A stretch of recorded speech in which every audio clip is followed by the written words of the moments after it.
Pasamos entonces, agradecemos mucho las amables palabras de bienvenida de nuestros 3 primeros panelistas y pasamos entonces a nuestra primera sesión titulada Fondos generacionales, integrando objetivos, glidepaths y benchmarks. En esta sesión vamos a tener nuevamente a Mark Fawcett y a Nicolas Nefouse. Los voy a introducir nuevamente, aunque ya los introdujimos ampliamente ayer, pero como hoy día tenemos a nuestros colegas de los países de nuestras instituciones, preferimos seguir ese orden. Voy a partir presentando a Nick, quien va a ser la persona que va a presentar primero en esta sesión, y después a Mark. Nick Nefouse, CFA, Managing Director, es el director global de soluciones de retiro del equipo de estrategias y soluciones multiactivos de BlackRock y líder de LifePath, la franquicia global de fondos generacionales de BlackRock. El equipo de soluciones de retiro es responsable de la investigación, el desarrollo y la comercialización de estrategias de ciclo de vida e inversión en etapas de desacumulación de BlackRock. El señor Nefouse es miembro del Comité Ejecutivo de MAS y del Comité Ejecutivo del Grupo de Retiro. Nick ha desarrollado su carrera en distintas funciones vinculadas a innovación de productos y estrategias de inversión en multiactivos, renta fija y acciones. Más recientemente, fue jefe de estrategia de inversión para el Grupo de Retiro, donde supervisó el crecimiento de la franquicia LifePath, incluido el desarrollo de LifePath Paycheck y LifePath ESG, así como la expansión a nuevos mercados en Asia y América Latina. Anteriormente dirigió el desarrollo de productos para la para la plataforma de estrategias activas que supervisa el lanzamiento de alternativas líquidas, liderando la estrategia para los equipos de mercados emergentes y acciones globales de BlackRock, donde desarrolló una serie de estrategias de inversión en acciones orientadas a dividendos. Ha trabajado en la firma desde el año 2003 en las oficinas de Princeton, Nueva York y en Londres, incluidos sus años en Merrill Lynch Investment Managers, compañía que se fusionó con BlackRock en 2006.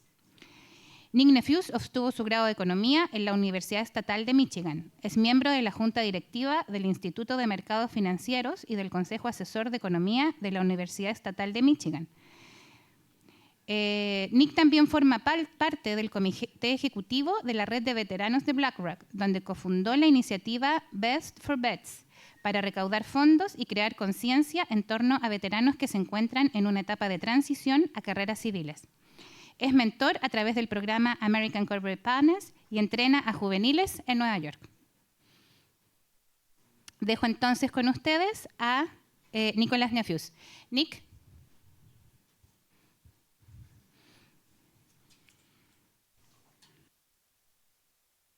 Thank you very much.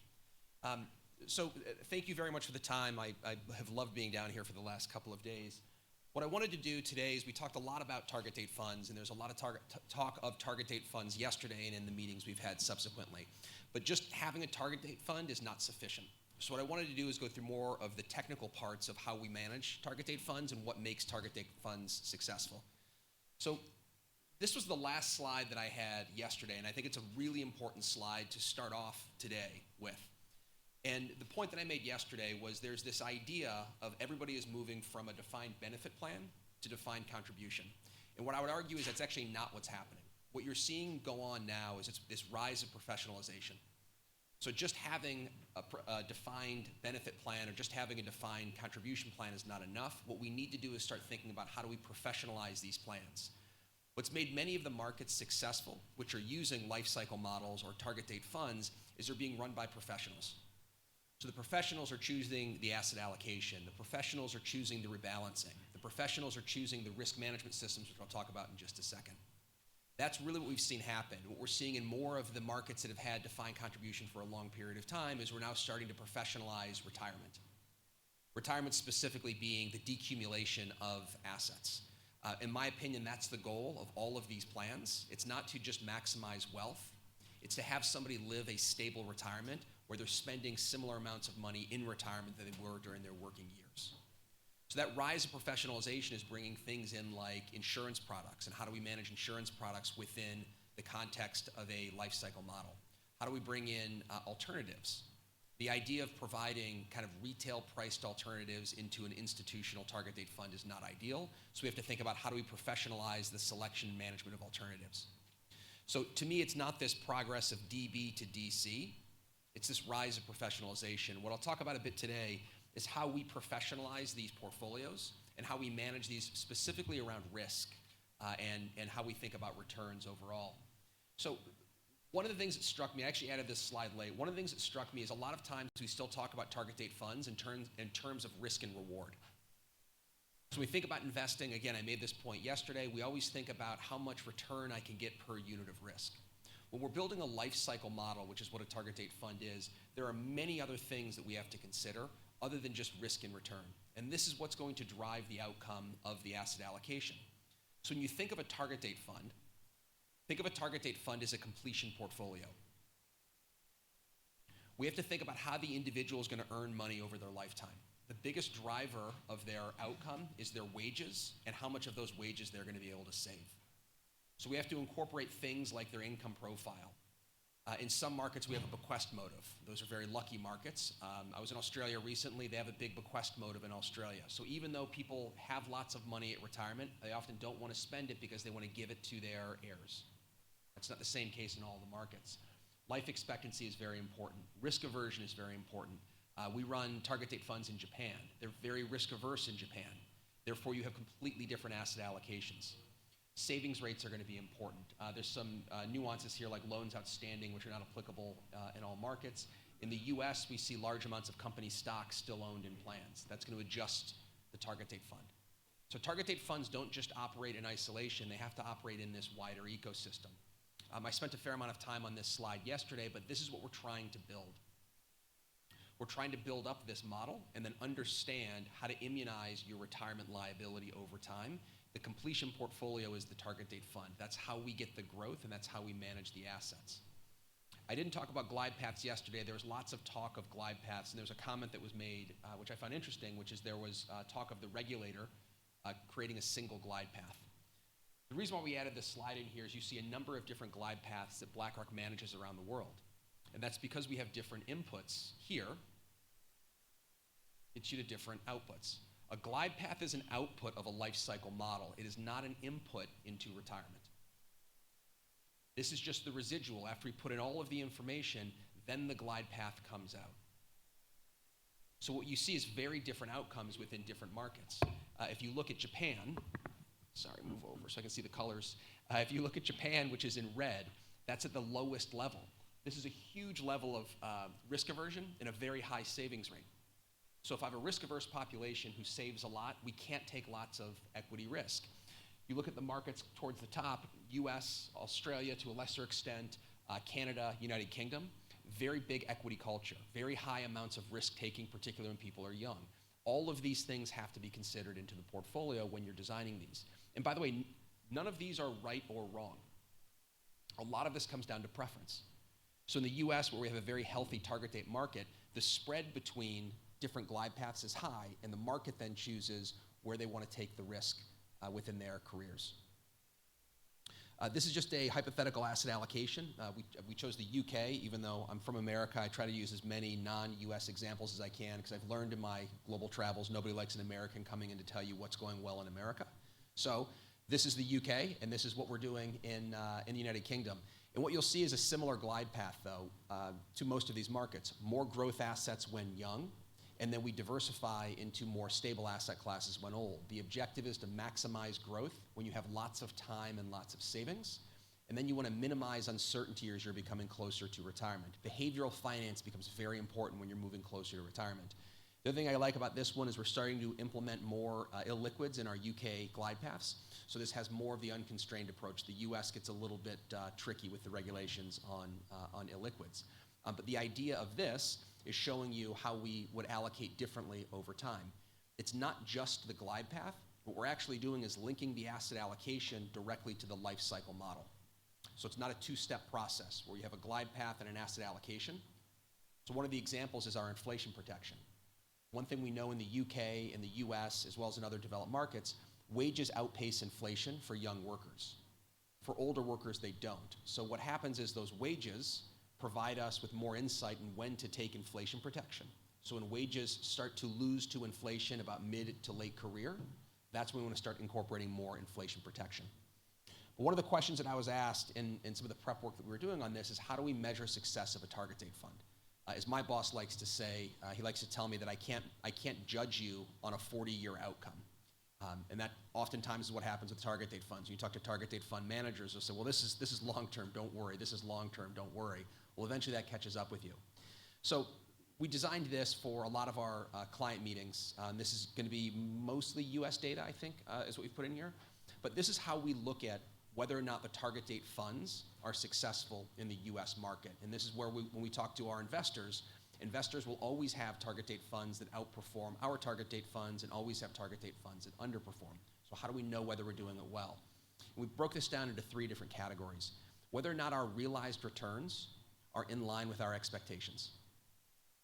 That means we have to set an expectation and then either meet or beat that expectation. The second one is, does this align with our philosophy? An old boss I had used to always say, it's okay to underperform as long as people understand why and when you're going to underperform. So in all of our RFPs, requests for proposals, we will put exactly in there what our philosophy is, and then we will tell you when we should have better performance than peers or worse performance than peers. And then the third one is we look at Morningstar categories, and this is what I refer to as the opportunity cost. Even if number 1 is great and we beat our expectations, even if number 2, we're perfectly aligned with what we're saying in our philosophy, there's an opportunity cost to maybe a fund can have better expectations than ours and beat their expectations, and maybe they have a better philosophy. So we have to think about the opportunity cost as well. So let's go through these each individually. This is about trading. I'll come back to this. This is kind of boring. So first of all, when we think about what our expectations are, this is a very busy slide. And the line to look at, though, is the yellow line. That's the most important line. So what happens in a target date fund, we have to establish a benchmark. And that benchmark's a hypothetical benchmark for us. That's how we manage. So we go out and we establish a glide path, and we establish a strategic allocation around our glide path. What we then have to understand is whether or not our portfolio managers at BlackRock are creating value or detracting value by simply managing it versus that glide path. This is simply referred to in index world as tracking error. A negative tracking error means there are fees associated with your management. A positive tracking error means your traders are able to generate a little bit more return than what would be associated in the market. If you look at that yellow strip, once you get out to 1 year, 3 year, and 5 year, you'll see all the numbers are positive. So this is very important. What this is saying is we're establishing a portfolio of about 10 index funds, and we're actually able to beat that portfolio net of all fees simply through our trading with the BlackRock iShares. Oftentimes what you'll find is people will establish a benchmark, and an index fund will often learn that it's the returns of the index minus fees. What you're looking at here is we're actually able to generate slight amounts of positive returns. So very important. Really anything 0 or above is what you're looking for here. So the fact that we're able to do this positive over time is very important. What most of the portfolio managers will tell you is they're able to clip away about a basis point of excess return during a quarterly rebalance. We have peers in the US where these numbers are reversed. They're all negative. So what you're finding is the managers aren't able to even keep up with their own established index benchmarks. So very important of our expectations. This is one of the most important slides that we have in our presentations. What you're looking at here is our expected returns, and then the realized portfolio values versus expected returns. I'll explain this a little bit differently. When we think about defined benefit plans, most defined benefit plans will say something like, we need a 7% return to immunize our liabilities over time. We hear that regularly from defined benefit plans. In target date funds, we have the same thing. So we have expected capital market assumptions. That's how we build our portfolios. That's the orange line. That line adjusts annually. So every January we make an adjustment. These are long horizon capital market assumptions. The dotted line is the realized return of the portfolio. So what you want to see is the dotted line stay between those 2 green lines, which is plus or minus 1 standard deviation of the CMA. So to say this differently, like a DB plan, we have an expected return. On the 2025 vintage, it's about 7%. That's the slope of the line. Slope of that line is about 7%. For us to immunize your retirement liabilities, we need to make sure that LifePath portfolios are at or above that 7% number. And that's exactly what you're looking at on the screen here. So this is the way that I know that our portfolio managers are, number one, delivering good value, and number two, achieving our goal over time. So to say this differently, if you save the right amount of money, if you work the right amount of years, this is the third variable. We have to get you the growth rate over time. And this is showing you that across all of our vintages, you do see that growth rate over time. So what target date funds are not are just a collection of assets that somebody has chosen based on short-term views. You have to establish this long horizon growth target, which is what the life cycle model is deriving. So second thing we want to look at is that philosophy. How does our philosophy align with the outcomes? So the way that our philosophy is set up in the US, this is US specific, not in all the markets, but in the US market, we say we want to maximize our growth for young investors. So we should have the highest growth for young investors. When we're getting closer to retirement, we want to start to minimize that volatility or reduce that volatility. And then in retirement, we want to focus on spending. So what you're looking at here is anywhere you see, looks like the slide's a little choppy, but anywhere you see gray, that is risk. So gray above the line means more risk. Gray below the line means less risk. Green is return. Green above the line means more return. Green below the line means less return. What this is basically saying is on our long-dated vintages, there's nothing that special about them. We're simply taking more risk, and we're seeing more return than average. It's exactly what we tell our investors. In the middle, what we're starting to do now is we're taking less risk. We're reducing the volatility of the portfolio. And this is where Sharpe ratio really becomes more important to us. This is mid-career, but we're still actually seeing higher returns. This has to do with our asset allocation.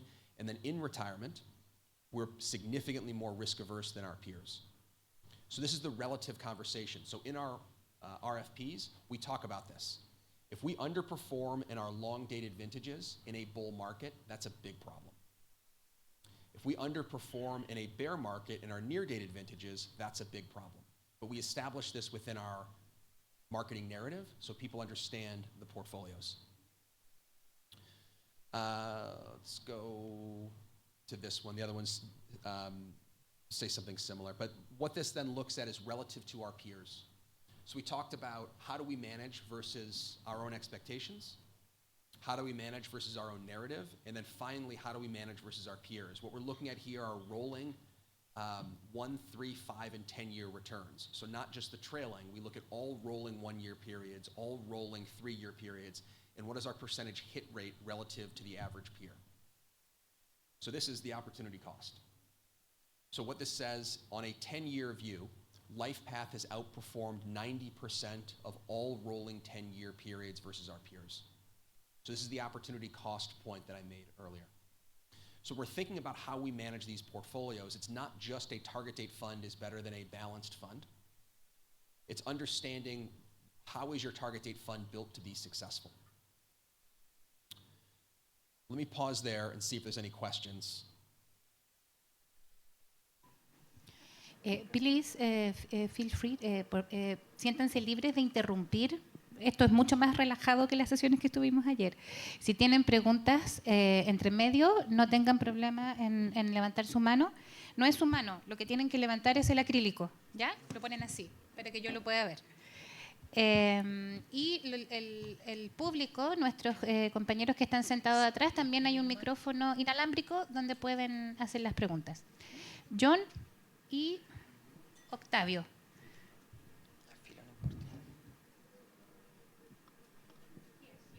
This one. Yes. Okay, thank you. So I found it very interesting, your slide that showed the glide paths in different countries. And Japan has a very low glide path because they're very risk averse. And the United States is much higher because we're less risk averse. And I wondered if you had thought about applying that concept within countries. Like if you identified a group of people that were very risk averse, they would be on Japan and otherwise. Great question. So two parts of that. One, risk aversion is definitely important in Japan, but more important is Japan saves about 30% of their wages. So they don't need to take as much risk. So these are not mutually exclusive. They save a lot because they're risk averse, And because they save a lot, they don't need to take as much risk to achieve that retirement outcome. So both of those are linked. The US has relatively low savings rates, so the only way we can get somebody to better outcomes is more risk. There's no silver bullet in this. So you either work more years, you save more money, or you take more risk. And it's the combination of those things. It's not one or the other. It's the optimization of those three factors that get us to the outcomes. If you're saving 30% in the US, you wouldn't need to take as much risk. To answer your second question, some markets we do offer different glide paths. So in the US, we have 3 off-the-shelf glide paths. We have a 50% landing point, a 40% landing point, and a 30% landing point, and then the glide paths have different levels of risk aversion along the path. Again, somebody could select the 30% landing point, but if you're not saving more money or working longer, you're just going to lead yourself to a lower quality of life in retirement.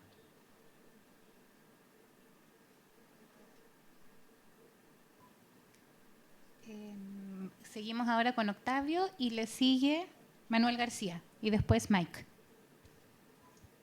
Good morning, Nick. In the slide that you presented, risk and aggregated returns, how do you measure risk? Is volatility over returns? Is the volatility over returns Yes. of the glide path? Okay, thank That's you. all this is. It looks at each individual vintage and then compares the similar vintages. So Morningstar does great work on this. We'll have all 20, 40 vintages in Morningstar will be compared, and we look at the total risk and the total return of those vintages. Thank you. Manuel. Hey Nick, good morning. Sorry for being late. So I apologize if something I asked you already covered. So on the slides I had the chance to see, you showed us how you compare with Morningstar indicators, so on and so forth. So yesterday we were talking about the importance of a long-term view and a long-term comparison. So how is BlackRock making sure, you know, that the metrics are actually comparing against what it really matters for the client, which is pension risk? And that's kind of that's one question. And the second is about longevity risk. How are you? Or probably you will touch it later, but I'm interested to know about the longevity risk. How are you dealing with that? Okay, so let me do this one, and then I've got a couple of slides on longevity risk that I'll come to. Yesterday was interesting, because sitting on stage in the conversation, we had one academic and I would say 2 academics almost. I'm interested to see Mark on this one as well when he talks in a second. I'm a practitioner, so I have to take what the market gives me and then just deal with it. And in the US, the market deals with daily returns, so we have to show people daily returns. Ideally, we wouldn't show people daily returns. Ideally, we would show people at the earliest quarterly returns. That's just not how the market is structured. So what we then have to do is create charts like this that show you hit rates over different periods of time, because we know that people will trade, maybe not daily, but people are going to trade on shorter term returns. There's some great studies in the US showing that when people choose their individual investments in the 401k menu, they just choose the best performing over the last 3 and 5 years. So to me, that's not very good. The other thing we have to deal with in the US is people can change their allocations every single day, even though we know that there's no positive effect on that. At best, people should be changing them quarterly, if not annually. So I don't have a great answer for you. There's a mismatch. If you think about this slide is we're at about 15 years of data now. There are times where we drop below the line, and if every time I sold, we drop below that red line, you'd have missed the rally, the subsequent rally. This is just something that we have to deal with. So I don't have a great answer for you. Behaviorally, I understand the mistakes. We just have to overcome that with education, showing different charts, continually to orient people on longer term returns. But it's a problem, and it won't go away unless they were to stop showing shorter term returns. Thank you. I ask you to put very close your mouth to the mic, please, to facilitate translation. Thanks.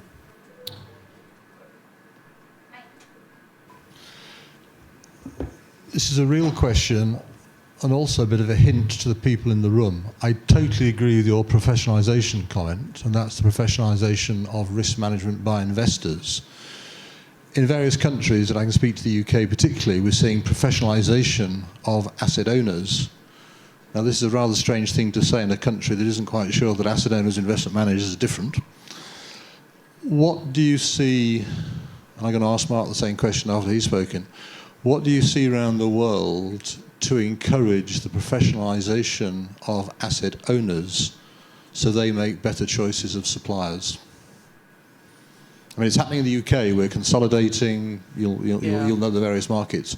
But I think the professionalisation of asset owners is key to working on behalf of citizens. I'm just interested in your observations on the professionalisation of those who choose to appoint people. So if I look at a couple of markets that we're in most, so UK, US, Australia, Canada, you do see that professionalization. So the UK is going down a path very similar to what Australia has done with master trusts being synonymous with supers. So you are seeing that, but you still have that same problem where in Australia, people end up having high balances at the point of retirement, but they have not gotten financial advice. We've almost taken the financial advice away from them during accumulation. We've gotten them to a better ending point at retirement. They're left with a couple of $100,000, $500,000, $600,000 in Australia, but they've never been taught basic financial education because we've taken all of that away in a good way. So would you agree that's the next stage for Australian asset owners? Absolutely. Yeah. And that's where, again, it's the next stage in the UK as well. Where, oh yeah, I mean Australia's ahead of the UK on that one. Yeah, and the US is not far off. The problem in the US is you have a bifurcation. The people with 401k plans are looking really good. There's a Fidelity just had a piece out recently talking about the growth of the $1 million 401k plan. $1 million 401k investor. And these are not wealthy people. They've just saved 10% of their wages for 30 years and compounding has taken effect. And they're nearing seven-figure balances, but there's no financial education to help them spend them. You also got a great bifurcation on climate risk. I mean, that's the other one where, in a sense, different asset owners would take very different views, which is a challenge. Yeah. Okay, thanks. Let me touch on some of the work we're doing, because I think this is important, because if I take the US, the UK, Canada, Australia, Netherlands is a little bit different, the work we're doing in the Netherlands. But if I take all of these together, they have solved the professionalization on accumulation. And even though we've got issues with education, we have that done. What you're seeing the next horizon really come into is how do you deal with longevity risk? And how do you manage longevity risk? And we say this over and over again. The way that we would do this right now is longevity risk is self-insured, which means you just have to save a lot of money. And we have these wonderful things called savings surplus, which basically means you died with a lot of money, which is not a good outcome. I call it death surplus, so it scares people a little bit more. What we've done then is we have to incorporate insurance policies into the portfolios. And this has been the big advancement we've made. We're launching a product in 2 weeks in the US called LifePath Paycheck. That product takes illiquid insurance. We've negotiated with 2 insurance companies. We liquefy the insurance. It looks like a bond fund that you then embed in the target date fund. So think of it as a forward on an annuity or an option to purchase an annuity if you want to. So we don't force you into the annuity, we give you the choice. And this is a case study that we did with the Bipartisan Policy Center. I'll just skip to the outcome. What we found is the presence of an annuity in a life cycle model. What it allows you to do is it allows you to spend significantly more money. It's about a 35% increase in spending in retirement, assuming you've saved enough money. And then because the annuity is zero vol, it's not correlated to anything, your total volatility drops by 30%. Yes? Ursula, the microphone, please. Yeah, sorry. What I wanted to ask, if this annuity product you're talking about, does it have longevity protection? Yeah, it does. So again, one of the benefits, we can do this in the US, we can do this in the UK, there's a handful of other markets we can do this in. Because you've got a very deep and rich bond market, government bond market, so the US 30-year treasury curve, I've learned to love, because you can build these longevity protections into it over a very long time period. So average life expectancy of an American at 65 is 20 years. That's well within the 30-year bond ladder that you could build, that an insurance company could build. So these are lifetime annuities. You give up, call it $100,000. You get $7,000 back every year for the rest of your life. And then there's a couple of provisions where it would cover you and your spouse.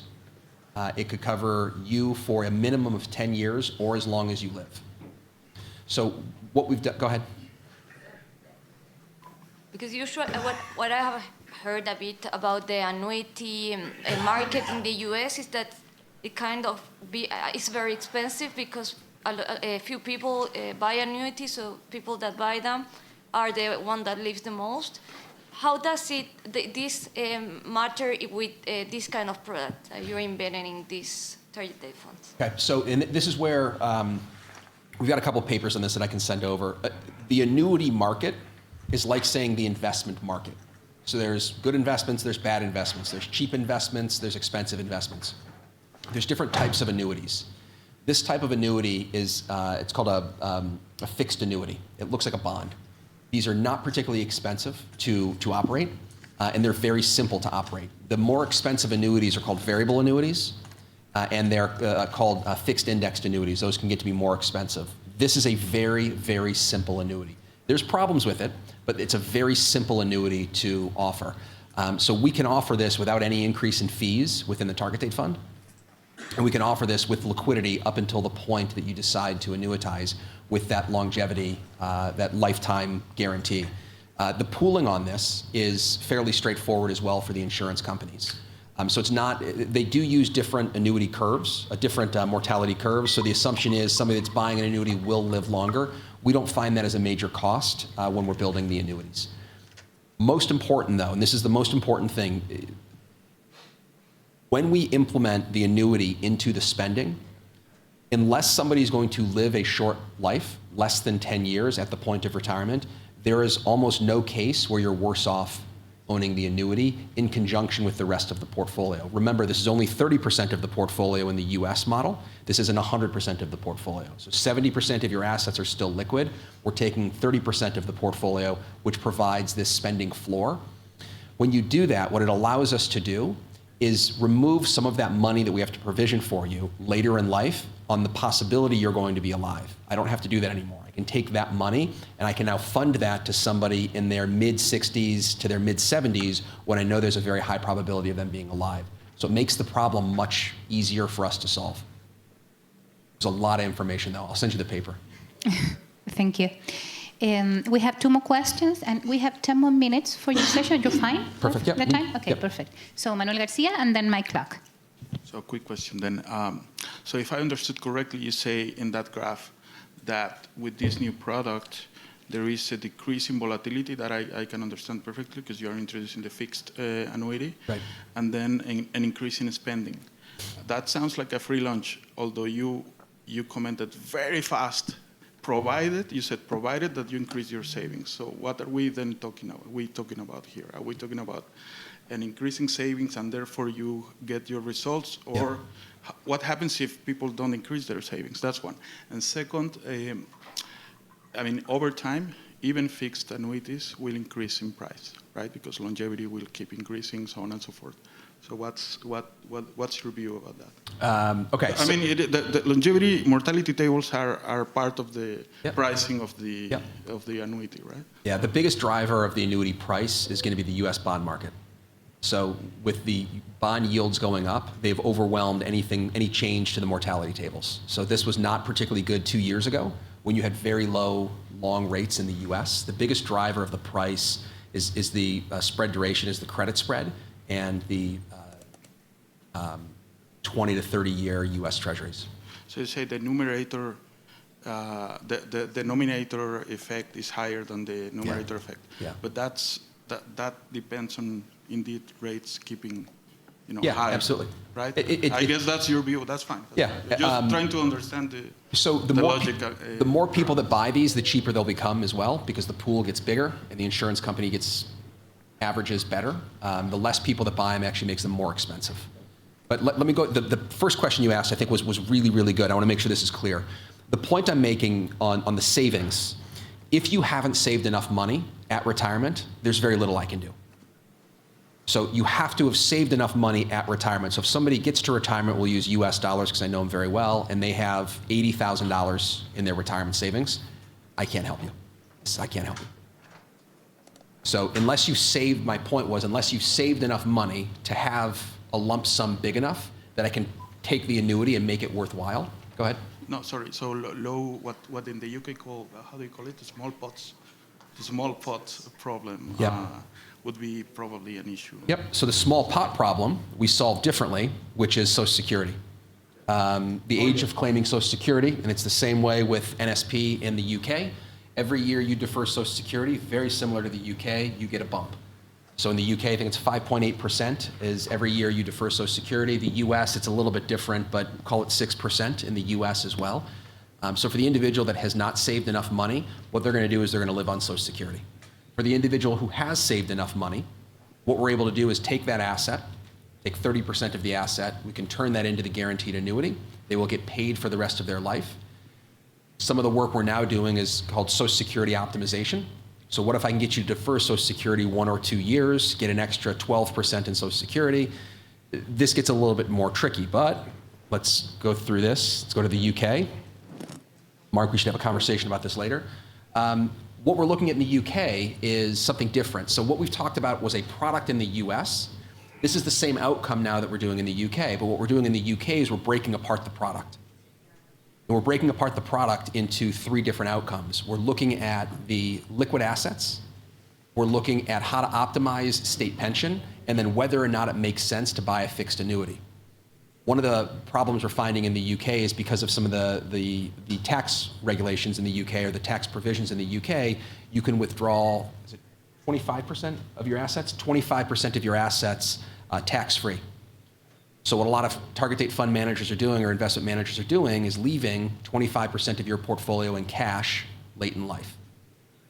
What we're looking at within this optimization is if you just took that 25% in cash, took half of it, bought a fixed annuity, took the other half and put it back into the equity markets, what would that overall spending outcome be? Importantly, what you're looking at here is the same thing we showed you in the US product. This has just been a disaggregated product. So instead of selling you a product, we're talking about this being a digital tool that would optimize between liquid assets, the possibility, not the forced buying, but the possibility of buying a fixed annuity, and then when to buy or when to access your state pension. And we do this whole piece on the far right. We basically are allowed, we're able to give you a higher total spending in retirement by breaking apart these pieces and adding in new asset classes. So that's the longevity. Longevity gets to be more complex. This is the professionalization, though, of spending. Thank you. We are taking 3 more questions, and then we let Nick to finish. Okay. So Mike Clark, Jimena Quintanilla, and Ursula Schwarzhaut. Nick, I want to congratulate you on making me think very hard. So this is a very presumptuous question, and I apologize slightly to my hosts for asking it. You know, I like scenarios, so this is a scenario where I am the Chilean government. We have just decided we're going to do target date funds. And we sent out an RFP yesterday. But we're much more worried about climate change than BlackRock seems to be. And one of the conditions in the RFP is that BlackRock rejoins Climate Action 100 Plus globally, because we want BlackRock to accelerate policy transitions. Do you think you'd be able to meet that commitment by the 1st of June, which is the closing date of the RFP? That's a Larry Fink question. Okay. What we've done, I'll answer it a little bit differently, and I don't think it's in here. I don't think we put it in this. This is our UK asset allocation. Again, as a practitioner, I have to deal with what I'm given. And if BlackRock's not involved in that, I can build a portfolio aligned with it, which is what we've done in the UK. I mean, the reason I ask is that I'm working with 1 or 2 UK pension funds who are thinking of firing JP Morgan for the same reason. Yep. Because wise asset owners are on average keener than investment managers on the risks, yep, especially US-based ones. So I was just sort of interested in your sort of perspective on the policy issue, and I accept that US-based managers have a real problem. Yep. But I'm very familiar with a range of UK asset owner conversations that sort of the client gets presented with the problem. So there's a balance that we have to make here, and let me answer the way that I would answer this correctly, and then I'll talk about some views that I have in actually looking at these portfolios. If BlackRock is or is not part of whatever the new agreement is, that's not for me to decide. I can influence. What we can do is build portfolios aligned with certain aspects. So we will have Paris-aligned portfolios, net zero 2050, net zero 2040. We can build those portfolios. The UK is our most advanced version of that. When we look at it across the world, other parts of the world look at this very different. Canada, we implemented a number of ESG changes in the portfolio, and we almost lost the entire franchise. So there was a large part of the Canadian market, a very vocal part of the Canadian market that wanted nothing to do with ESG. And as a mass market product, we have to be very careful with how we put ESG, or I should say sustainability, into some of these portfolios. However, if somebody came to us, if the Chilean government came to us, we could design portfolios aligned with whatever the Chileans wanted us aligned to. And that goes back to this slide here, where it should say somewhere on here, regulatory. Maybe it's not on here. Regulatory is one of the key areas that we would look at. And if the regulation was net zero, 20, whatever, Paris, whatever the regulation is, we could manage to that. The harder part is, and this has been my observation, is it's very difficult in the short term to strike a balance between sustainability and investor returns. Oftentimes, sustainability doesn't understand investor returns and vice versa. So you end up with portfolios that should be completely different than a traditional cap-weighted portfolio, where we have to weight things in different areas. So you get huge factor biases that most of the asset owners don't actually anticipate owning, like a huge exposure to small cap companies or more startup type companies. Yeah, I mean, just not for debate now, but I would slightly challenge that view when we replace sustainability by climate risk and the two come together, because certainly in the UK, we're extracting, in some places, climate risk as the key thing, systemic, and ignoring the rest of the stuff. So, I mean, that's a conversation for offline. Thanks. Yes, thank you. I'm very, I have a few questions about this threshold you did. So how do you determine that threshold? What is its level, say in the US or in the UK? Is it different for men or women? And what's the share of the population that is getting to that threshold to be able to be offered these products? And this is the annuity product specifically? Yes. Okay. In the US, again, we have to deal with regulations. The US, in 401ks, I'm not allowed to differentiate between men and women. Everything has to be unisex in the US. So men are actually slightly better off in this, women are slightly worse off in this, but again, it's the regulations that we have to take.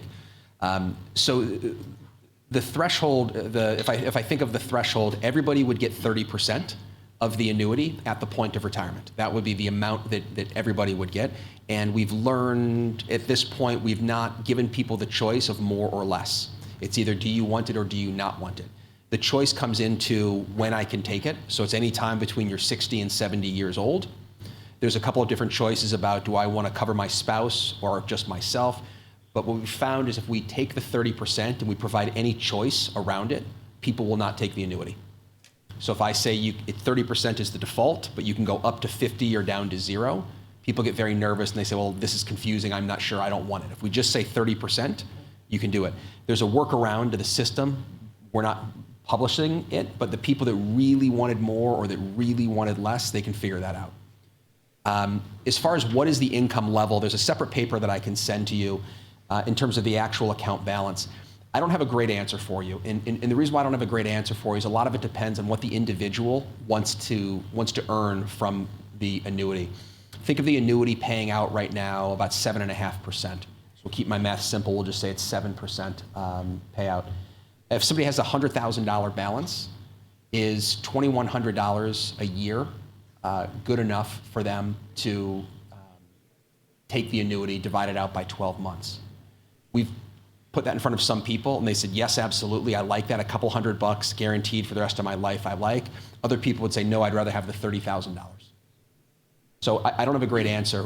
When you get into kind of the middle areas, so $400,000, $500,000, $600,000, then the evidence becomes much more apparent that it does make significant sense, assuming you're going to live for about 14 years. It's about a 14-year break even currently on the annuity.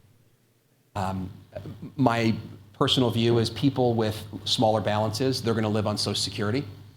In the US, Social Security is a very good benefit, and they really shouldn't take this and annuitize. People in the mid or upper, they should absolutely take it and annuitize. Social Security optimization is the most important point for the lower income in America. Okay, thank you. Úrsula?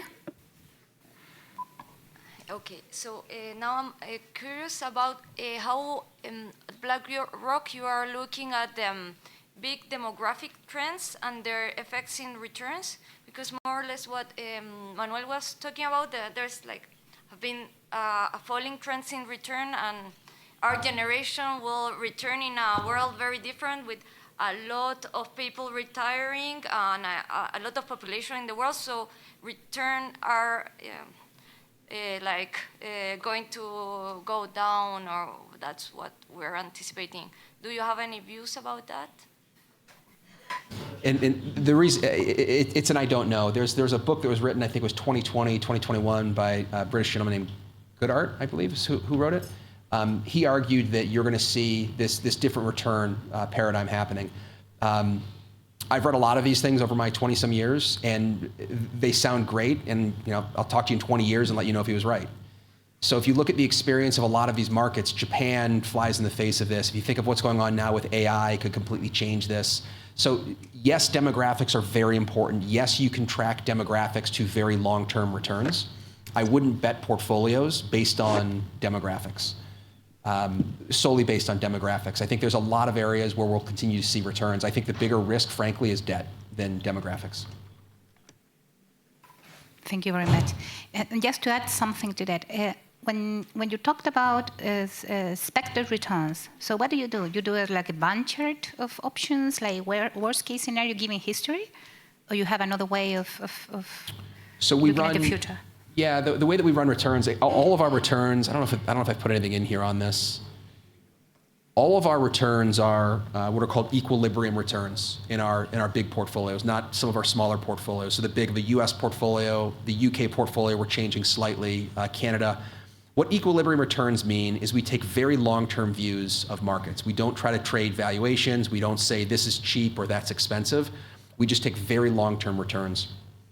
If you want to simplify this, it's called the Grinholm and Kroner equation, which basically looks at long-term earnings growth, dividends, the change in PE ratio, the change in shares issued, and inflation. And when you actually look at this over very long-term periods, PEs generally mean revert. There's a little bit of a debate for that. Share issuance and cancellation essentially mean reverts to zero, and then inflation. So your very long-term returns are a combination of earnings growth, dividends, and inflation. That's how we think of the world. So we don't make changes very often to these portfolios because we want to see through business cycles because the time horizon is so long. We have models that are able to do better, and then they do better for a while until they stop doing better, and then they do worse for a while. And then as you kind of bring all of this back.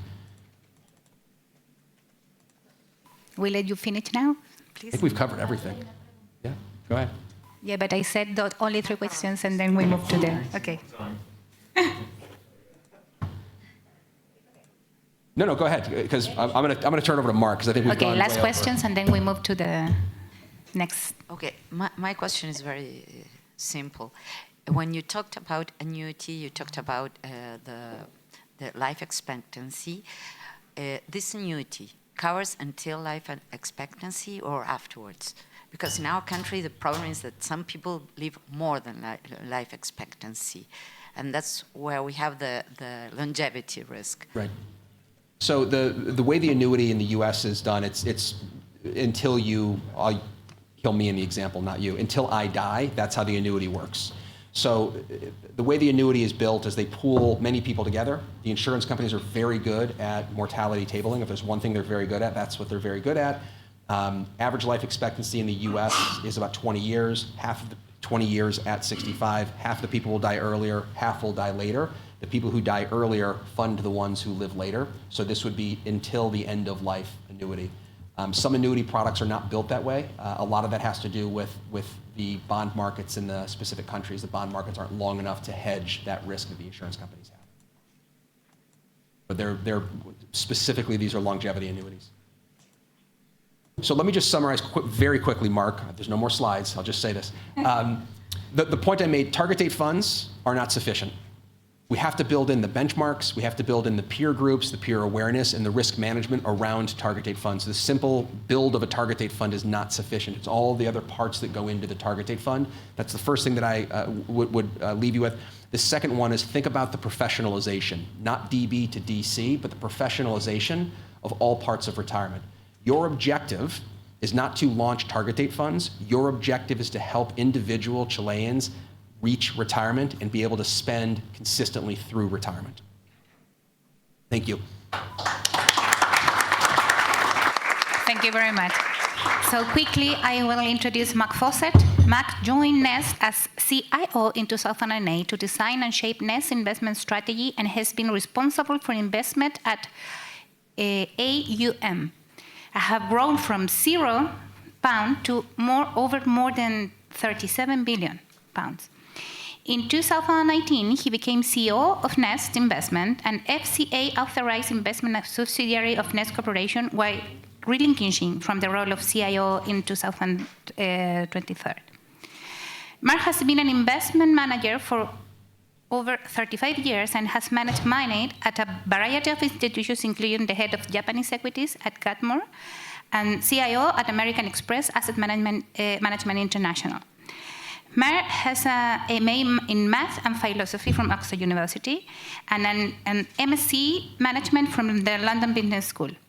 He has a non-executive role on the Defined Contribution Committee of the Unilever UK Pension Fund. So Mark, thank you very much, and the floor is yours. Thank you, and good morning, everyone.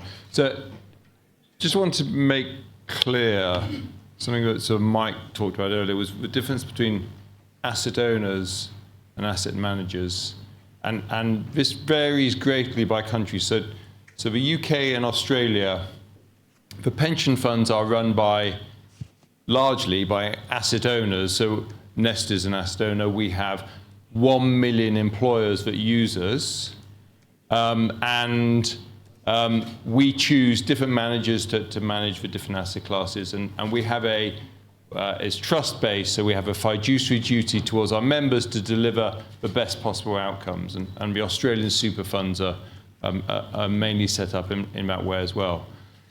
So we appoint asset managers. Now in the US, and this is going to be an oversimplification, which Nick may correct me on, the employers that have a pension fund appoint the asset manager, BlackRock or Vanguard, directly, whereas a lot of employers in the UK will go via the master trust, the asset owner, and pass over that fiduciary responsibility. And there's some real benefits to that, mainly about litigation. So our trustees can be sued by the members if they don't do a great job. The other benefit is for employers, you know, someone may only work for them for 2 or 3 years and then move on, and they have this small pot. The small pot lives with us, but when Joe Bloggs, actually I'm not sure what the American for Joe Bloggs is, Joe Bloggs goes from McDonald's to Burger King to another employer that uses Nest, we just keep all the pots together. So we reconcile, we match. When Joe Bloggs comes from McDonald's to Burger King, we join up his pot, him to his pot from before. So his pot builds rather than having lots of little pots everywhere, which doesn't stop, if there's different providers, those pots multiplying, but it helps mitigate that problem. In a world where people stay with the same employer for years and years, this isn't a problem you have to think about, but the structure of the UK and Australia really helps the member connect to his or her pension wherever he happens to be working. And that's a real benefit when we talk about engagement and thinking about retirement, etc. So what Nick's described is great, but it works a lot better. It's about a 30-year glide path. Well, if you're only contributing for 2 or 3 years with BlackRock, and then you're contributing 2 or 3 years with Vanguard, because that employer's chosen Vanguard, at some point you've got to consolidate all those pots together. and it's very hard to understand what your retirement income is going to be. So as you kind of evolve the Chilean or your own systems, thinking about the structure of the governance and how members join and who are they saving with, I think is really important. And it's a structural thing which we're not really talking about today, but definitely worth thinking about. So Nest was set up in 2008. I joined it to set up the investment team. And we were very clear we needed some goals to achieve and then some very clear objectives to meet those goals. And primarily it's around, and I talked about this yesterday, so I won't go into detail, about achieving these good risk-adjusted returns, and choosing our level of risk has been really important to us. But also, on the far right, building trust through managing reputational risks. I understand in the Chilean system that people have become dissatisfied with some of the returns, and they start chasing returns, and they start switching at the wrong time, as Nick said. All the evidence is that the people who don't go into default fund, well-managed default funds, get much worse outcomes than if they stick with one fund for as long as they can.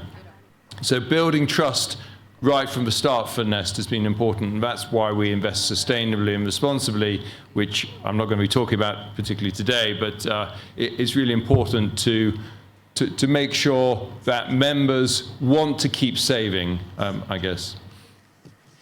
So in order to do that, and knowing we were going to have a lot of members, although we were kind of anticipating 2 to 4 million members, so we've now got 13 million members, and that's still growing. So we have a third of the UK workforce as Nest members. So we've got a big responsibility, but we're also operationally, it's just really hard to manage those accounts by individual, and so what Nick didn't really talk about, but was kind of implicit, is the target date fund structure is so much operationally easier to manage the risk of different age groups through their life path, and by having target date funds, and I'll show you how we're evolving the profile of those target date funds to be much more customized to the individual ages. It's a really easy structure to change the asset allocation, to change the glide path, etc. And so I've kind of talked about this to some extent already, but managing the portfolios for different cohorts is really important, particularly when the regulations change. So in the UK, members used to have to buy an annuity at retirement, at very latest at 75.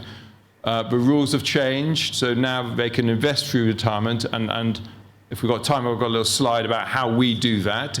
Not dissimilar to BlackRock, but some important differences as well.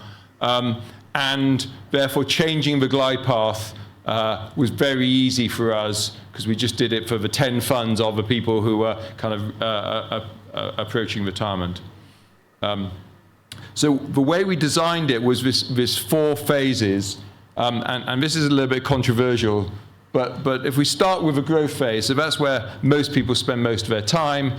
It's got a CPI plus 3% investment return net of cost target. And then as people approach retirement, we start reducing the risk, very similar to what Nick was showing, reducing the equity risk. And then, but we still have risk on through retirement, and we're investing members' money for growth while paying them an income and thinking about the longevity protection, which we're just about to put in place. The controversial bit is the bit on the left, if you can see it, the foundation phase, we call it. So at the start, members literally have no money, right? You come in, 22, you're automatically enrolled, you have 0 balance, and then you have your first contribution, and it's probably $10 or $50, or if you're lucky, $100. These people are young, relatively low wages. It doesn't matter whether I deliver a 10% return or 5% return. on that $100 in the first couple of years because it's going to give me 105 or 110. It's no difference. It's not like at the end where you've got $100,000 or $500,000 or $1 million, where that difference between 5% and 10% is really important. What we didn't want is members seeing volatility in markets and a big drop in the percentage terms of their very small pot and saying, I'd prefer to spend this money on beer than contribute to a pension which isn't delivering any return. And we did some research with potential members, and that was exactly the reaction. They actually wanted to kill the person investing the money who'd lost from the money. You know, people are very sensitive to losses. So we had a lower risk approach, which you will not find anywhere else in the world, but it's been successful, and we've delivered above inflation returns for that. And the way we're trying to boost returns even more is by investing more in illiquid assets for those very young members. So we had very explicit targets for each of those different phases. Really important to Nick's point earlier about being able to measure success. Have we delivered on what we said we would deliver? But every portfolio, every phase has sort of multiple objectives, and sometimes you can find they're slightly conflicting, and you've got to work out what is the priority. Ultimately, it's about delivering a retirement income and building a pot big enough to deliver retirement income. But managing the risk through the whole process is really important. And it's not just volatility risk. So we measure risk primarily by volatility because that's what the industry does. But there's a whole bunch of other risks. Drawdown is one, climate change and risk is another, and thinking about how that's going to impact the portfolio. Keeping people saving, you know, and stopping saving. If it's mandatory in Chile, maybe that doesn't matter, but in the UK, people can stop saving. And so it's really important that we keep them contributing. So again, I showed this yesterday, and I've got a more kind of advanced version to show you in a minute. But for the different phases, we have a range of different asset classes, and we will balance the asset allocation according to our risk profile, our investment objective, and where we see the opportunities. So there's a long-term strategic asset allocation, but we'll also make some tactical calls along the way. What we've done recently is kind of taking it to the next level. So what you saw was version 1.0. This is 2.0, where actually we're thinking about the portfolio on a more sort of total portfolio management approach and working out what the different bits of a portfolio need to do. So we've now got 5 sub-portfolios, and I'll show you how we lock them together. But each has a very clear objective. And very different characteristics. So I'll talk a little bit through these. So the illiquid stable growth, that's primarily things like infrastructure, property, delivering sort of inflation adjusted returns often, a bit of private credit in there. So that is very suitable if you've got a very long horizon, but you want more stability, less volatility. So our younger members are very significantly in that sort of stable growth part. And then on the right, the higher growth, so that's really the engine of growth. That's dominated by public equity, private equity, high yield bonds, emerging market debt, sort of the super returning asset classes. And that's delivering most of the growth in what we call our growth phase. And then as you reduce your risk, things like capital preservation, liquid capital preservation is really important. Having things, cash, short-term bonds, etc., so that as people start taking money out of the scheme, they can access that. Nick talked about the 25% tax-free. A lot of people do that.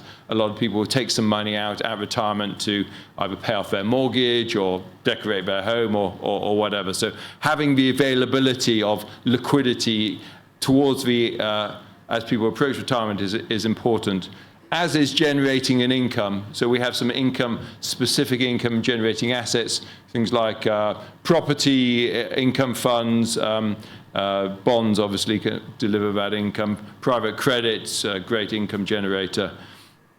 And then finally, longevity protection, which we've talked about, and I'll discuss a little bit more, but this is basically a gilts ladder and a bond portfolio which manages the annuity risk, the annuitization risk. We buy an annuity later than BlackRock do. We buy a deferred annuity at the age of 75, which starts paying out at 85. So we don't need to put 30% of the portfolio of retirement into an annuity. It's more like 20% or possibly even less, which has some real benefits around keeping things flexible for as long as possible, positioning this as insurance. You know, if you're really lucky to live a very long time, this deferred annuity is going to start paying out so that you'll never run out of money however long you live. But there's pros and cons to the BlackRock approach versus ours, but in terms of positioning for our membership, this resonated really well. So again, we have the 5 portfolios. We have all the asset classes underneath, managed by a range of different asset managers. BlackRock are in there. They manage an infrastructure debt portfolio for us. They manage cash portfolios for us. That's it at the moment. They keep pitching, but hey, you know. But there are illiquid asset classes in there, highlighted in red. So real estate, credit, private credit, infrastructure equity, and private equity. Sorry, people over on the right can't really see that. So managing illiquid asset classes in funds which do trade every day. We take contributions in from for our 1 million employers, for 13 million members. We basically have money coming in every day. So being able to manage the illiquids in a portfolio which is broadly liquid is really important. And the target date fund structure is just perfect for doing this. So Nick mentioned yesterday in the US, it's really hard to get alternatives into some of these portfolios just because of the way the regulations work. In the UK, operationally for a lot of schemes it's difficult, but if you set things up right, and we have done that, we are able to manage that illiquidity risk and make sure that at any point members can put money in and members can take money out, and they're trading on the illiquid assets at a reasonably fair price so that no one is systematically disadvantaged, but they get the benefit of the illiquidity premium. So our longest investments, infrastructure investments, are 20, 30 years. We've got a big renewables program. It did really well in 22, 23 when oil prices went through the roof and energy prices went up. So it's really important to get that illiquidity premium if you can operationally set things up. We might have some questions about that. So I said we've got these 5 portfolios, so you can see here how we blend them together. So for our youngest members, they've got a lot in the growth fund, the high growth fund. They've got a lot in stable growth illiquids. So that gives them that sort of lower volatility experience early on while generating as much growth as possible. But as we approach retirement, capital preservation in liquid assets, income-seeking assets, and finally longevity protection are what people need, and their exposure to equities goes significantly down. But there is growth potential in the income-seeking in particular. So it's not like we lose growth as people go into retirement, but we just reduce the amount of growth risk. Mark, you mind taking questions? No, please, Okay. sorry, and yes. So yeah. we have the president and then Ursula Charford. Thank you, Paulina. Thank you, Mike. I'm curious about the process and the method, how you choose asset managers. So I suppose you take into account tracking error and other metrics, but I'm curious if you choose them through these 5 types of funds or through asset classes. Could you please elaborate? Yeah. So we choose managers by asset class, and we have a number of criteria. So one is a coherent investment philosophy and a performance which reflects that investment philosophy. Some managers will talk about all the great things they do, and then you see the performance and it doesn't align. So as Nick said, managers will underperform sometimes. What you need to know is what market conditions they're likely to underperform.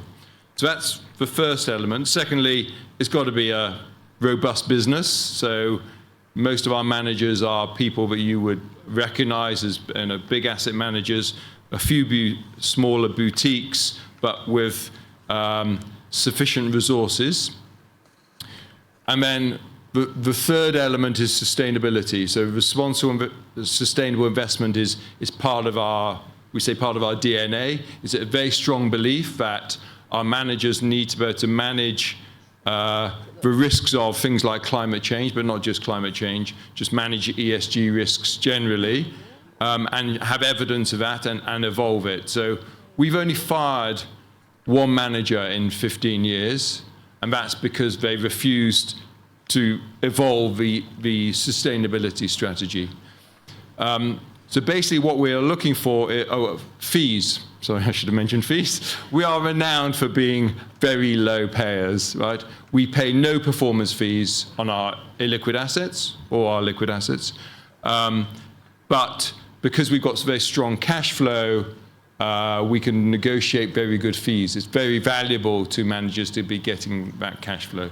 So those are the key elements, and we have a team across risk, sustainability, the manager monitoring team, etc. But we all get together as a team to manage, to select the managers. It's a competitive process.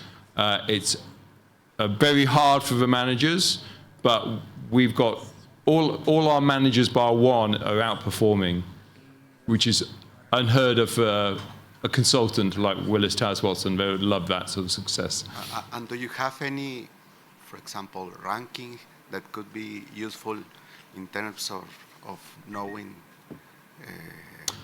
well, especially for illiquid assets? Yeah, it's. I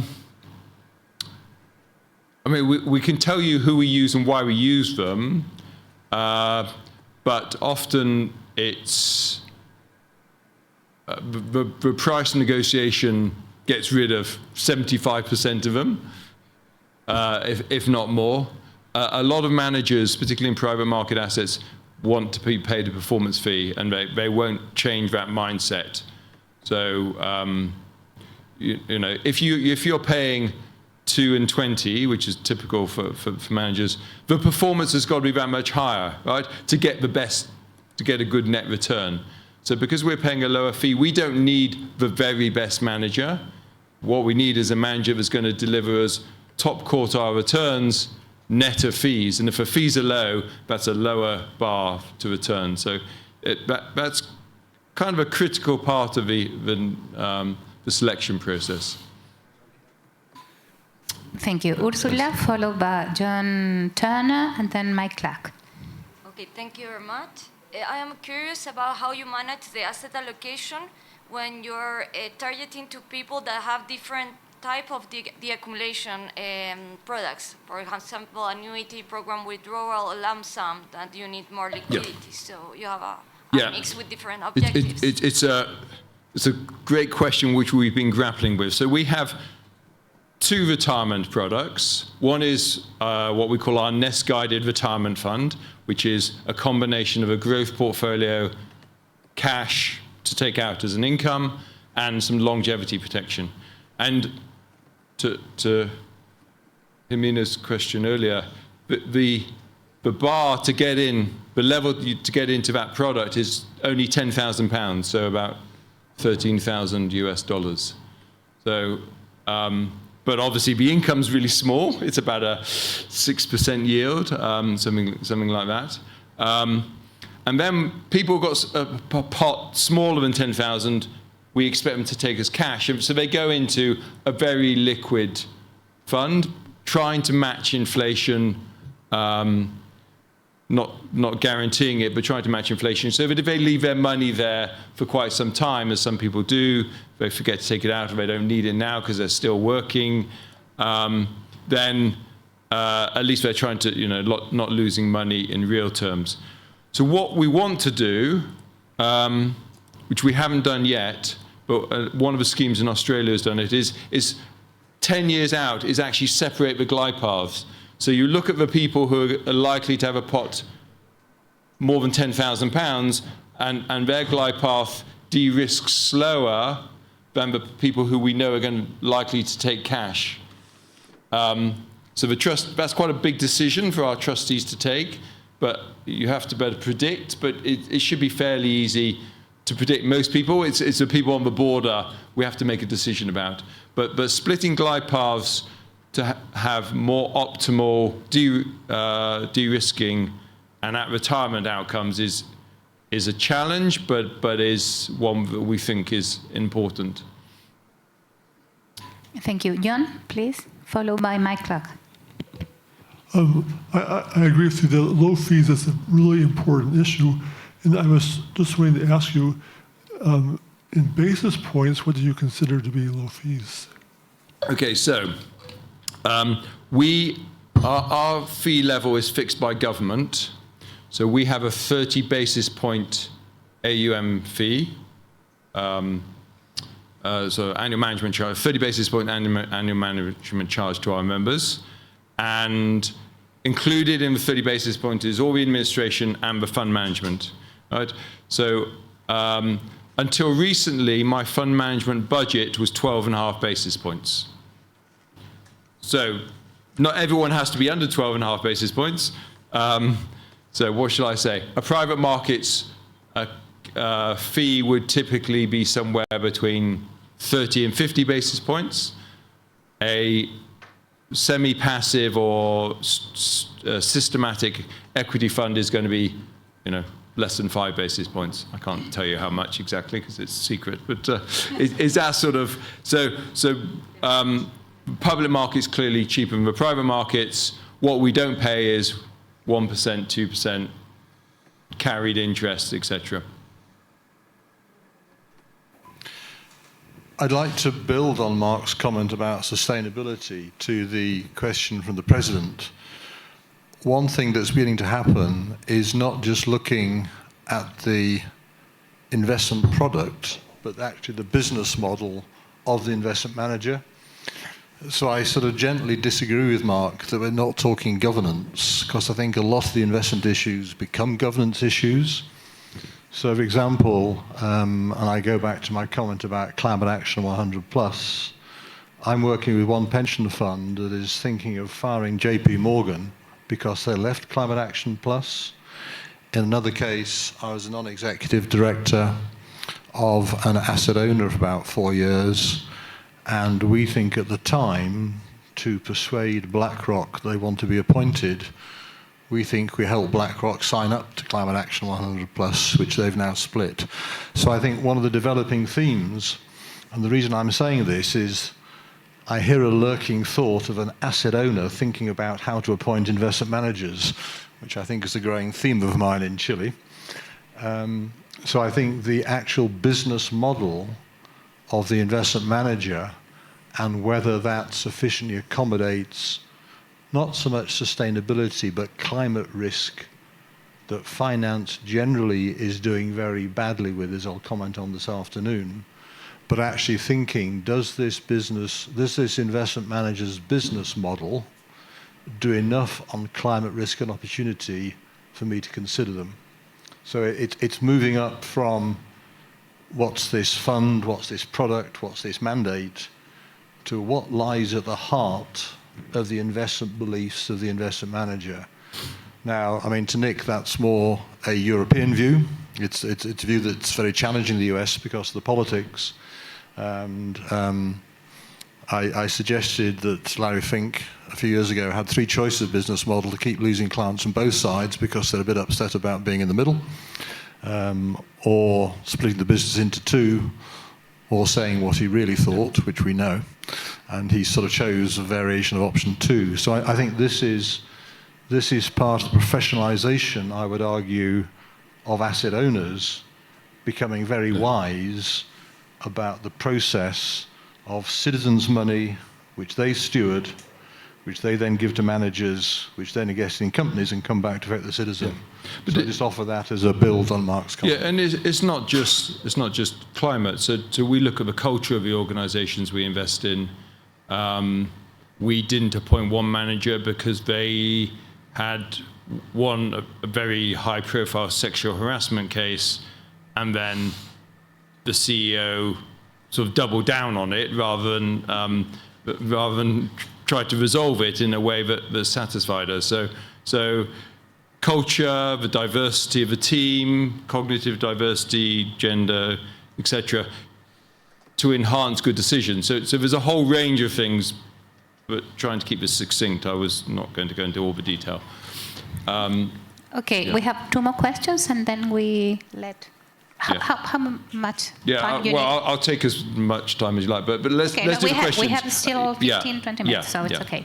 So Manuel Garcia, followed by Octavio Balinas. Thank you.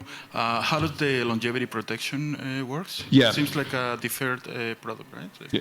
So the way we are looking at the longevity protection, we haven't put it in yet because we don't actually have anyone who's even reached 75 yet. So this is somewhat theoretical, but we're hoping to go to market soon. This is not public information, so please treat with discretion. And Nick, you might have to close your ears here. So what we're planning on doing is buying deferred annuities in bulk from insurance companies. So at the moment, the insurance companies in the UK are doing a lot of buyout business for DB pension funds. That business is going to run out at some point. So actually being able to write annuities for 10, 15 years' time in bulk is going to be quite attractive business for them, for the ones who are far-sighted enough to think beyond that. Not all companies are very long-sighted. So that's the way we're going to do it. So and what we can give them is the profile of all our members. We've already had it priced up just to get the illustration. So they get the profile of all the members in the cohort that we want to buy the annuity for. They price up the annuity, as Nick alluded or mentioned earlier. The more lives you have, the more diverse it is. And that deferred annuity will be bought at 75, starts paying out at 85 for as long as people live. The challenge, and it relates to a question we had earlier, is so we would like to default people in. So if you're in our retirement product, we want you to be defaulted into an annuity, which obviously locks up your money in a way that's never been locked up before. And so rather than opt in, you have to opt out of that. So this is legally interesting, I think, but we believe our trustees have the power to do it. I mean, it's actually written into the law. We have the power to buy annuities for people. So we are managing that, bearing in mind most of our members have never taken financial advice, never will take financial advice. If they take financial advice, it's from a relative who knows nothing either. so it's really important that we design this really well, but that meets members' needs.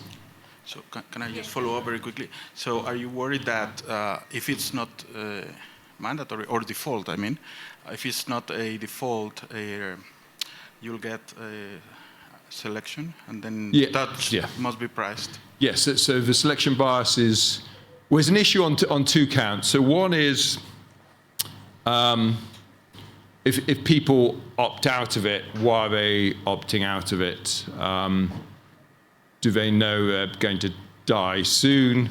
So one of the things we would like to do is, if people have got a health condition or they smoke or have a lower life expectancy, is point them towards specialized annuities which meet those needs. So they should probably be buying an annuity now, which they can get special rates on.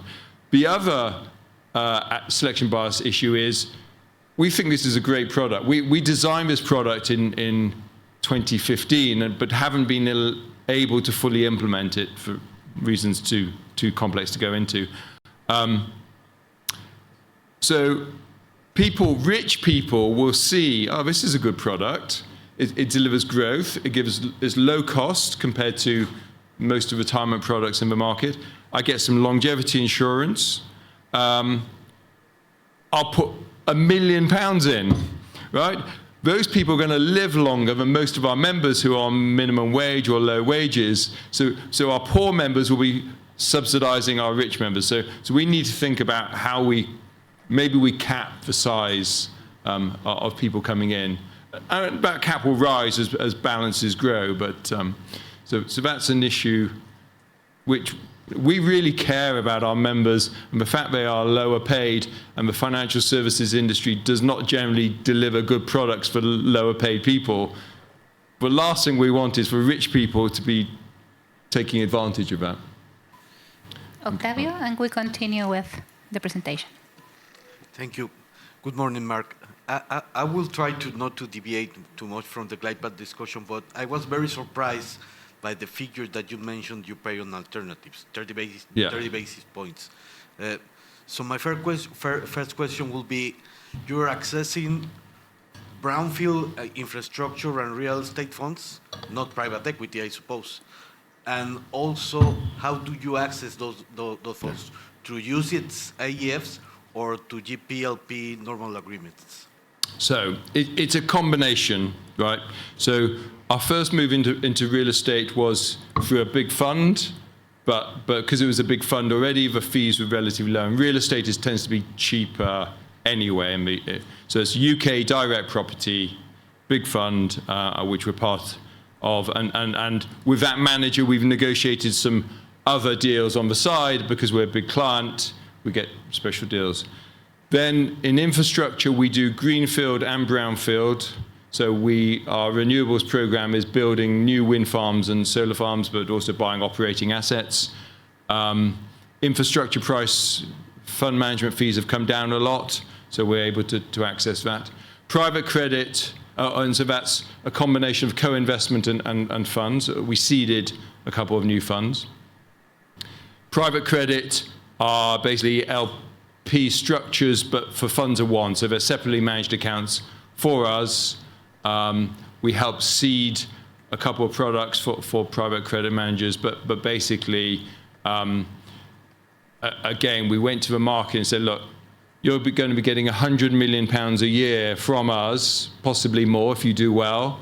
That's £100 million. You don't have to go and raise for fund, Series 5 fund or 6 fund or whatever. So basically that cash flow, we're taking in $8 billion a year in new cash, which we're spreading around our asset managers. So that's really attractive to private credit managers. Private equity, we invest only in co-invest. So we use 2 managers. They have big, strong GP relationships. So they're investing other clients' money in the GP funds, the main funds. That throws off co-invest. We just invest in the co-invest. There's no GP fee on the co-invest. So we're just paying our Schroders and HarbourVest, it happens to be, the management fee for doing that. And so far, so good. We have very ambitious plans in this space. We're going to do some more innovative stuff, but it's the power of money, and also, and this may play in this market as well. People want to work with Nest because we're doing something good for society. And asset managers don't spend all their time doing good things for society. So this is something, a relationship they can really value and talk about. So these are total expense ratios, right? Yes. You're not paying No, these are TERs. Yeah. Okay. Thank you. Yeah. Right. So let's continue. I'm almost there. So basically. We have this diversified strategy. You can see the blue here. That's equities, global developed market equities. So that is the main asset class, but then we've got a range of other asset classes which we use in different ways, as I discussed. And then this is by asset class. The sort of a member journey starts off with a lot of equities, but that goes down later on. So just for the 5 portfolios, I just want to give you a taste of how we put them together. So for the high growth portfolio, we have, it can invest in any asset class that we use, as long as the returns are attractive enough. Because, you know, clearly there are times where bonds are very unattractive and times where actually they're really attractive. So we wouldn't want to exclude them.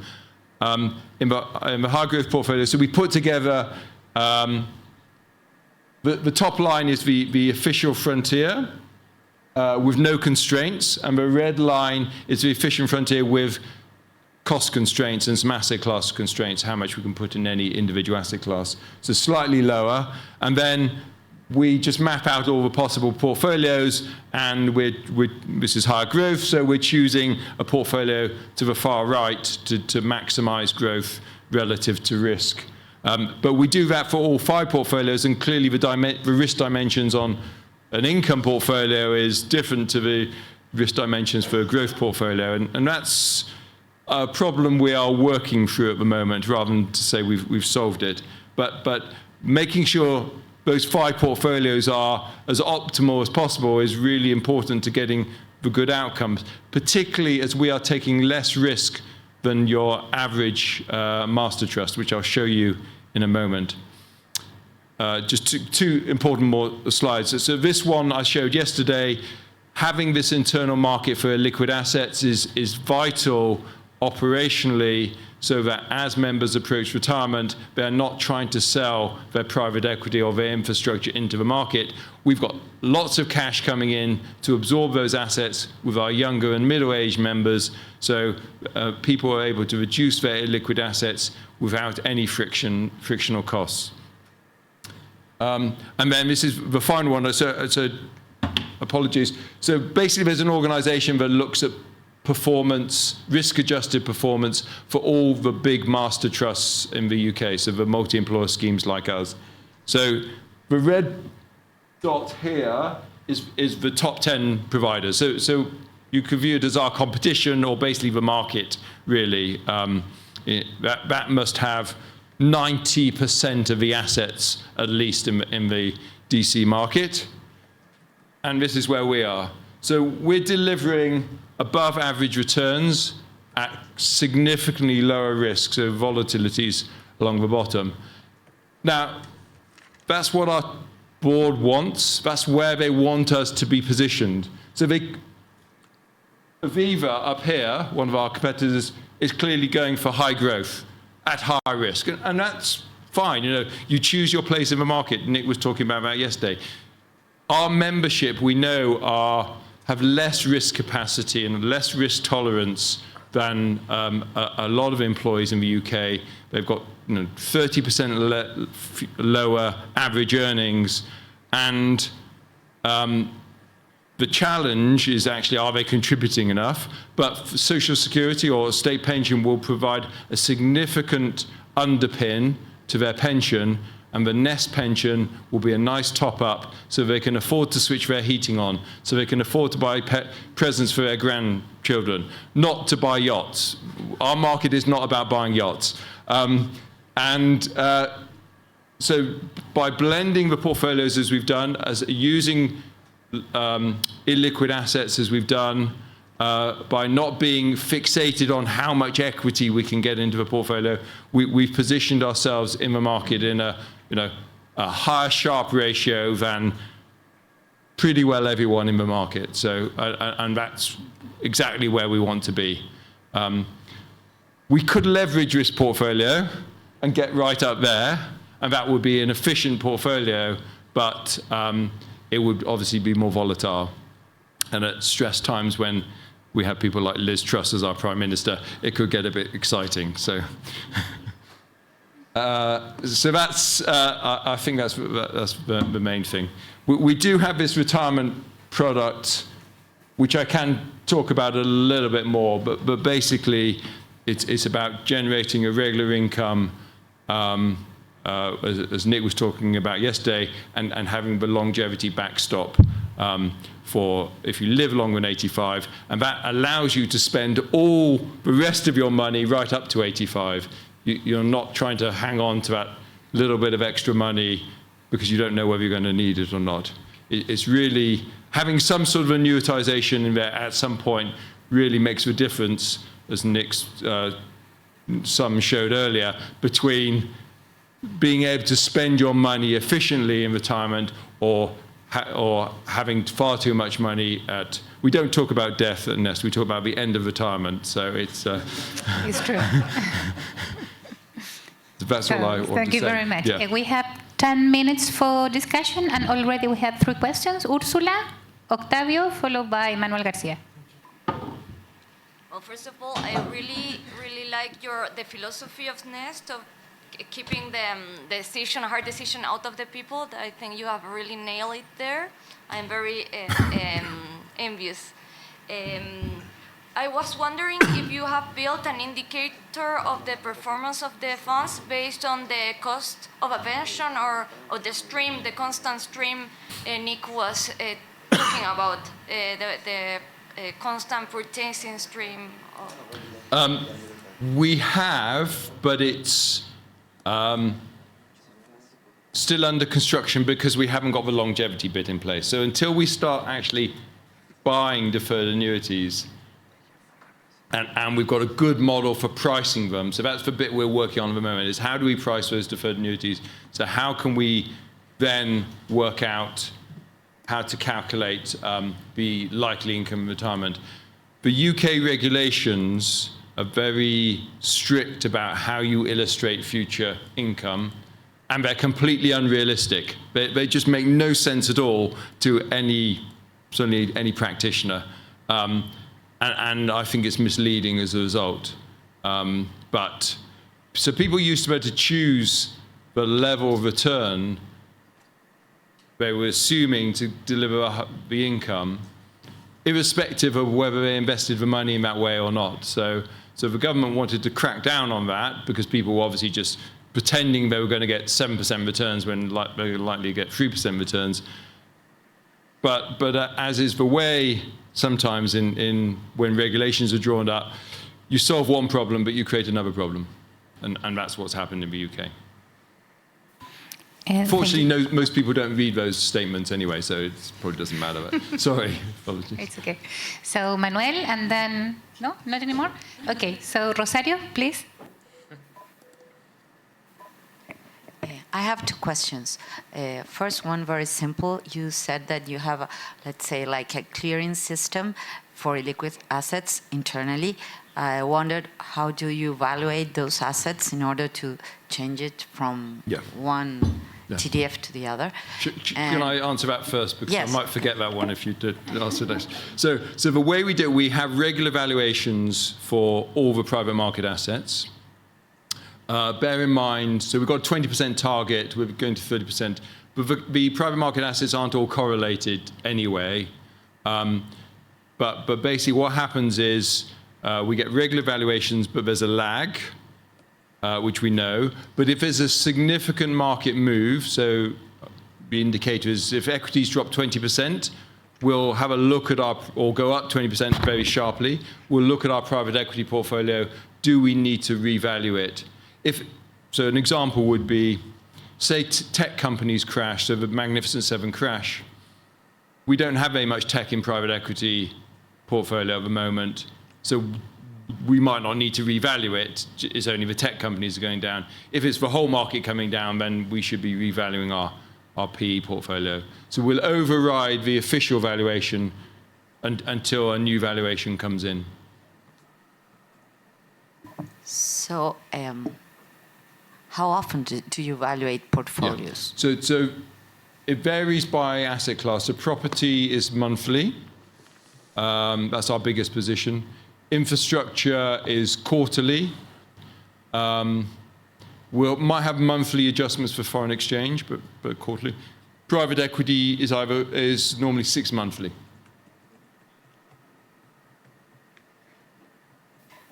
I have many doubts, but then in the coffee break, I asked. Yeah. And I forgot the other question. Okay, so yeah, one of us had to forget. So I would just make a point on the private market. We know it's not perfect, right? There are people coming in, they're coming out. The price they are trading at is not the price we could sell or buy in the market. We know that. But at the same time, the benefits of investing in illiquid assets outstrip those, because I'm only putting in £100 in a month. Okay, I'm paying a slightly wrong price. Next month it'll be a slightly different wrong price. But at the same time, I'm getting an extra 1%, 2%, 3% illiquidity premium. That is worth paying the slightly incorrect price for. The other thing is, the prices in the public markets are not the price you can necessarily buy and sell at. Right? It's yesterday's close, or it's a corporate bond that hasn't traded for a month. So people think public markets give you precision in pricing. They don't. It's an illusion. So that's why we think, but it's the best we've got. So as long as people can't arbitrage it, which I think is a concern here, because people seem to actively switch funds. So one needs to think about that. In my country, people don't usually come in and out from a fund. But what happens is that we have certain paths that we, certain pace that we have 3 funds, growth, accumulation, and retirement. And when you reach certain age, you start changing through a 5-year period from one fund to another. And we have the problem for how to evaluate illiquid assets when you change from one fund to another, because you take what you have already saved in one fund to the other. And that's why I ask you, how do you evaluate that? Yes, because we're not switching funds, we're just doing some assets which is within the target date fund. You don't have that sort of blunt, right, I'm selling the whole fund at this price and buying, which is why, as I started, the target date fund structure just gives you a lot more flexibility around. So the moves out of illiquid assets are really small. It's once a quarter, a little bit, and your whole fund is building up. So you might not even be selling the whole position over 5 years. So, Okay, thank you very much. Rosario's country is Uruguay, just to let you know. Yes. Okay. Well, we have no more time for questions. I want to thank Nick and Mark for the truly interesting session, really. I especially want to thank Nick now, because he has to leave the meeting. He is not able to join us in the afternoon, because he has to leave the country too. So thank you very much, Nick. Indeed.